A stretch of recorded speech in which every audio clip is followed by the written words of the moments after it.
Okay, guys, sorry about that. Chapter 8 got cut off because you only get a 10-minute time span. So I'm going to go ahead and continue with our second video, still on Chapter 3, Strategies for Addition. So I was talking about how we could move one up, and so your child would draw an arrow drawing one of those, which would get rid of this one, which would now make it 10 plus 4. So that would be 14 because you have 10 up here, 11, 12, 13, 14.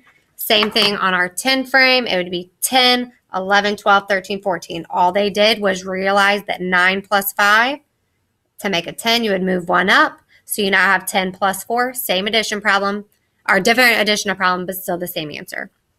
So that was lesson 8. Lesson 9. So now we are using numbers to show how to use the make a 10 strategy to add. So what is 8 plus 4? So what your child would do, they would draw 8 red. So you would say 1, 2, 3, 4, 5, 6, 7, 8. Either draw an R or color them in quickly. Okay, then they have 4. 1, 2, 3, 4.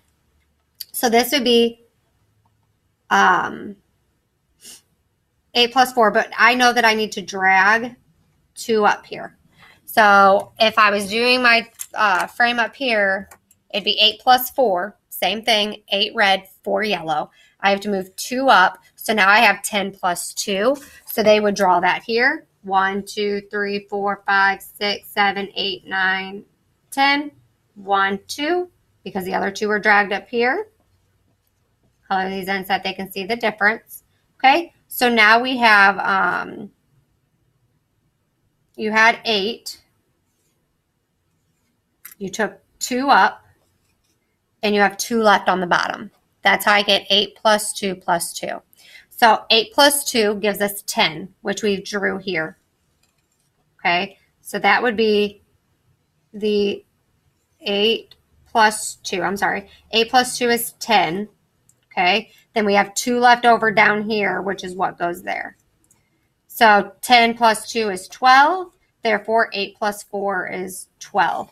So I'm going to show that one more time so that I know I explained it kind of quick.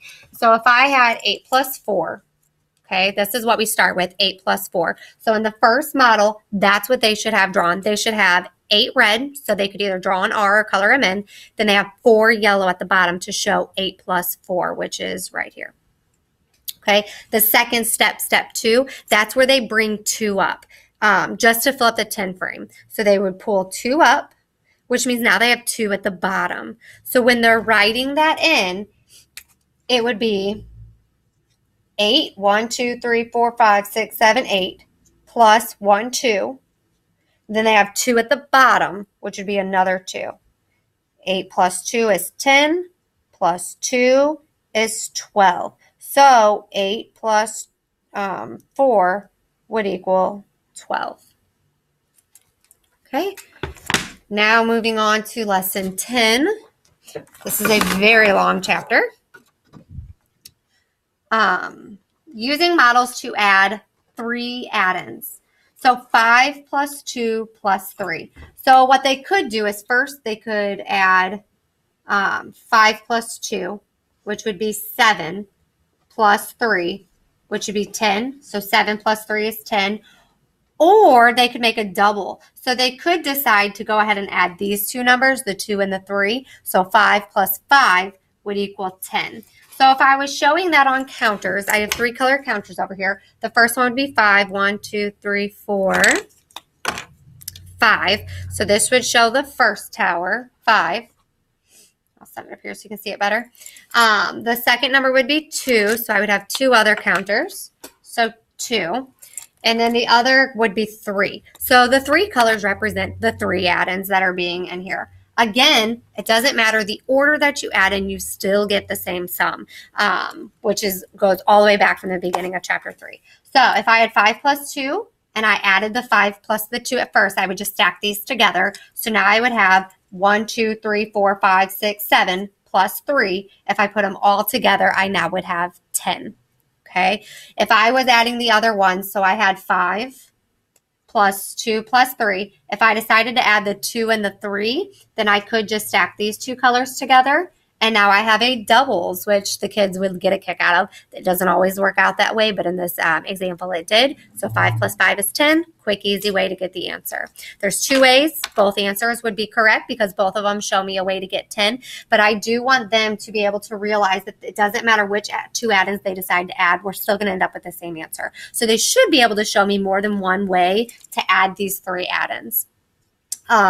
Our last and final lesson of chapter 3 would be grouping numbers to add three add-ins. So instead of using a model, now we're just grouping them. So they should be able to do it without the manipulatives. So they could say 6 plus 4 plus 2. There's my three add-ins. 6 plus 4 is 10.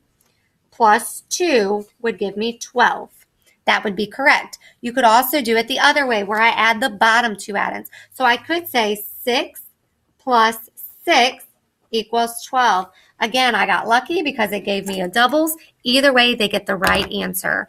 That is all of the lessons in chapter 3. At the very end of this chapter, there will be a study guide going home that the students complete in class that they can also look at home. It doesn't match the test perfectly, but it does reinforce all of these strategies we learned.